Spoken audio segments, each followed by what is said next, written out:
நற்றமிழ், செந்தமிழ், தனித்தமிழ். இப்படி தமிழுக்குன்னு வேறு வகையான பல பெயர்கள் இருந்தா கூட தமிழ் பேச்சு வழக்குல தொழில் சார்ந்து, இனம் சார்ந்து, சமூகம் சார்ந்து அந்தந்த வட்டாரத்திற்கு ஏற்ற மாதிரி தமிழ் சொற்கள் பேசப்பட்டு வருகிறது. 3 நூற்றாண்டு காலமாக நாம பேசப்பட்டு வரும் ஒரு சுவாரஸ்யமான பாஷை சென்னை தமிழ், மெட்ராஸ் பாஷை. இந்த சென்னை தமிழ் எனக்குள்ள எப்படி பரிச்சயமானது? நான் 7ஆம் வகுப்பு படிக்கிறப்போ அச்சரப்பாக்கம்ன்ற ஒரு ஊர்ல புதுசா ஒரு பள்ளியில சேர்ந்தேன். முத நாள் போறப்ப அவங்க ஒரு ஆயமா உள்ள உட்கார்ந்து இருந்தாங்க. அவங்க கிட்ட கேட்டேன், என்னோட வகுப்புக்கு எப்படி போகணும் அப்படின்னு. அவங்க என்னை இப்படி பார்த்துட்டு, என்ன புதுசா அப்படின்னா, அதுக்கப்புறம் வழி சொல்ல ஆரம்பிச்சாங்க. தெற்கு பேர் மஞ்சா கலர் போர்டு, அதாண்ட போய் பீச்சாங்காயாண்ட திரும்பி லெப்ட் ஹாண்ட போ, அங்கெல்லாம் குந்து இருப்பாங்க. குந்து எனக்கு ஒண்ணுமே புரியல. ஆனா ரொம்ப சுவாரஸ்யமா இருந்துச்சு, வித்தியாசமா இருந்துச்சு. இந்த சென்னை பாஷைக்கு பின்னாடி பாத்தீங்கன்னா மிகப்பெரிய ஒரு வரலாறும் இலக்கிய செழுமையும் காத்திருக்கிறது. சொல்வேந்தர்களுக்கும் விருந்தினர்களுக்கும் மாலை வணக்கம். சென்னை பாஷை எப்படி உருவானது? சென்னையில கால் பதிக்காத வெளிநாட்டுக்காரர்களே கிடையாது.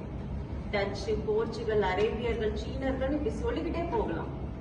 பேசப்படாத மொழிகள், பேசுகிற மொழிகள் பாத்தீங்கன்னா ஆங்கிலம், தெலுங்கு, அரபு, சமஸ்கிருதம், இந்த எல்லா மொழிகள உள்ள சில சொற்கள் சென்னை மொழியோட கலந்து, தமிழ் மொழியோட கலந்து உருவாக்குன ஒரு கூட்டாஞ்சோறு தான் நம்ம சென்னை பாஷை.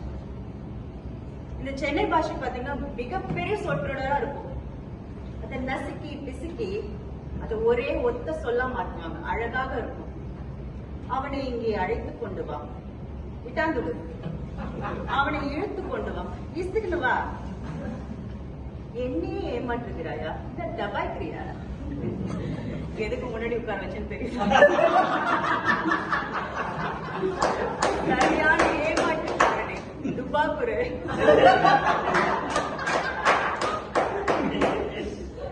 நம்ம கொண்டு இருந்து நின்னா பேச்சு பேசுறது எனக்கு கோபம் வரும், காண்டாயிடும். அவனே பெரிய வீரனா, தௌலத்தா, இப்படி சொற்றொடர்கள் அழகாக சொல்லிக்கிட்டே போகலாம்.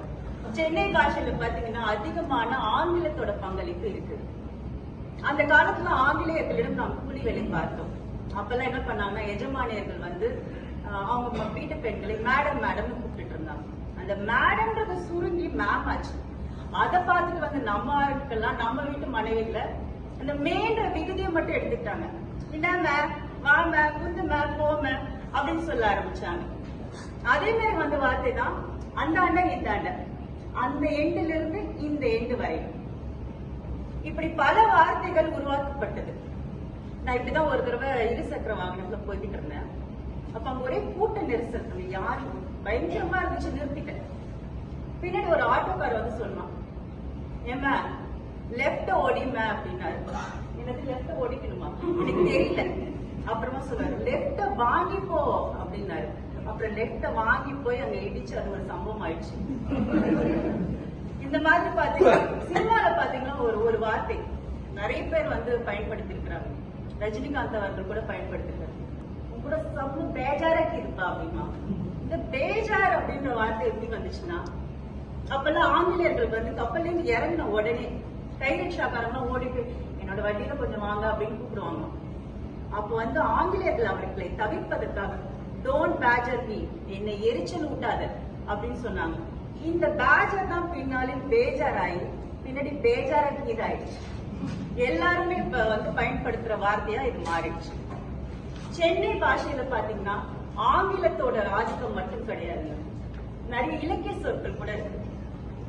உதாரணத்துக்கு இப்ப யாராவது வீட்டுக்கு வந்துட்டாங்க, நான் ஊட்டாண்ட வந்து நின்று நிற்கிறாரு, குந்துமே அப்படின்வாங்க. இந்த குந்துன்ற வார்த்தை ஒரு அழகிய தமிழ் சொல், உட்காரு. எங்க ஊர்ல எல்லாம் கூட சொல்லுவாங்க, குந்துங்க அப்படின்னு சொல்லுவாங்க.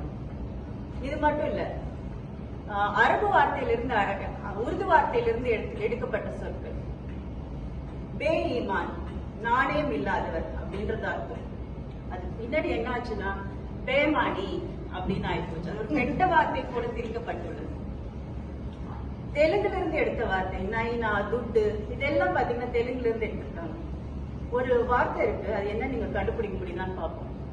பென்புரோக் அப்படின்ற ஒரு சட்டம் இயற்றப்பட்டது 1820ஆம் ஆண்டு. இந்த தரிசு நிலங்கள் எல்லாமே அரசுரிமை ஆக்கப்பட்டாங்க.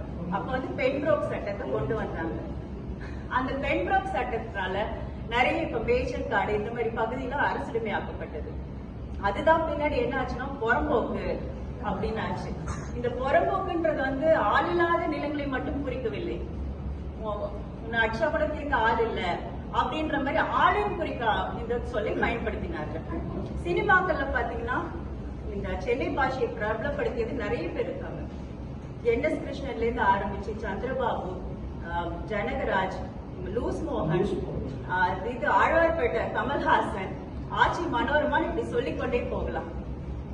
சென்னை பாஷை ஒரு அடித்தட்டு மக்கள் மட்டுமே பேசுகின்ற பாஷை, ஒரு விளிம்பு நிலை மக்கள் மட்டுமே பேசக்கூடிய பாஷை அப்படிங்கறதுனால அது ஒரு இழிவா நம்ம பாக்குறோம்.